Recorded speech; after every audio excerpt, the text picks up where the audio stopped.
At this time of year, you may be making some plans to make changes in your home landscape, possibly adding a new flower bed to the backyard or maybe planting some trees and shrubs out in front. But what do you do if you're moving into a brand new home that just has a bare lot or building a house? How do you begin to even form some kind of a landscape plan? Well, you may want to contact a landscape architect to do a comprehensive plan for you. Well, at OSU, we have a horticulture and landscape architecture department where students can come and learn to be landscape architects. They learn both horticulture principles and design principles to help them consult with people when they get out into the workforce. Now, each year, the landscape architecture students at OSU choose a project, be it at a commercial site or a residential site, to take from start to finish and learn to be landscape architects. Now, the first step that the class takes is they meet with the client and find out what their needs are. They look at the building plan, whether it's for a house or for a business, and find out how the clients plan to use the surrounding landscape. Are they going to entertain a lot? Do they have pets or children? Do there need to be made allowances for handicapped people or for parking? They also find out what the client's budget is, because that makes a big difference on whether you can put in an irrigation system, how much paving you can do, how many fences, the size of trees, and whatnot. The next step is the students go out to the site and do a site analysis.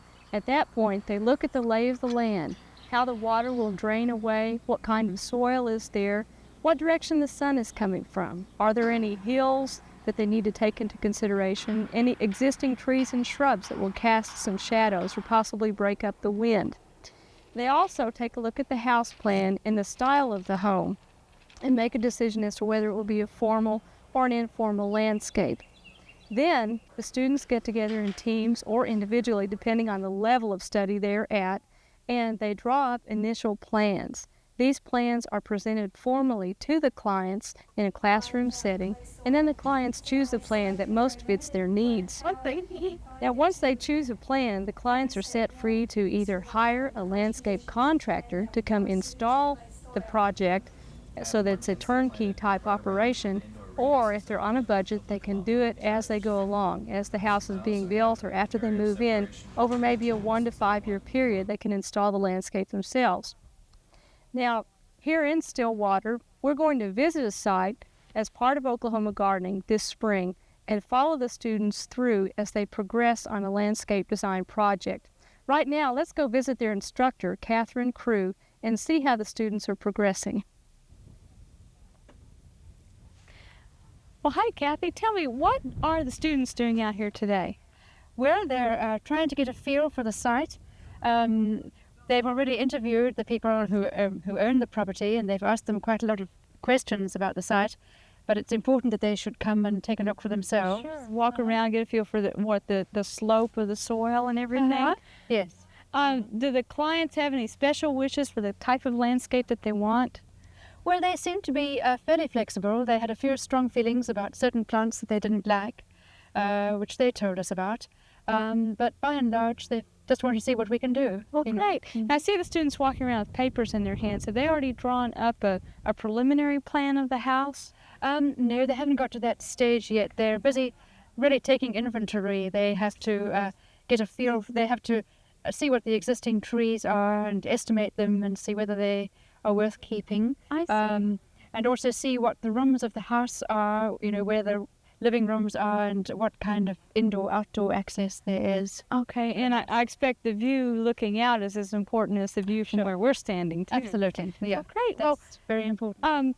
So the next step, once they make that, will they go back to class and decide what plants they want to use? Yes, well, they probably won't think about the particular plants right now. They will do an overall scheme, really the shape that the design will have, and then after that they'll start thinking about individual plants. Okay, so first they'll place the deck and sidewalks and such, and then think about Yeah, they'll be thinking, where do they want to have screening, where do they want heavy screening, or where do they want maybe to have exposed view. Oh, that's a good point. I noticed back here where the breakfast room is, it has a strong southwest or western exposure. So we talked about that earlier, that they want a tree for shade. So. Oh, probably several trees. Yeah. Great. Well, we'll be checking back with you over the next few weeks and seeing how the plan is coming. And then hopefully watch some of it develop this summer as the owners do some of the planning themselves. Yeah, sure. Thanks. Thank you. We hope you've enjoyed this classic from the Oklahoma Gardening Vault. Remember, even though these tips and techniques are timeless, there's always something new to learn in the world of gardening. By subscribing to both Oklahoma Gardening and OK Gardening Classics, you'll have access to a wealth of gardening knowledge, both classic and contemporary.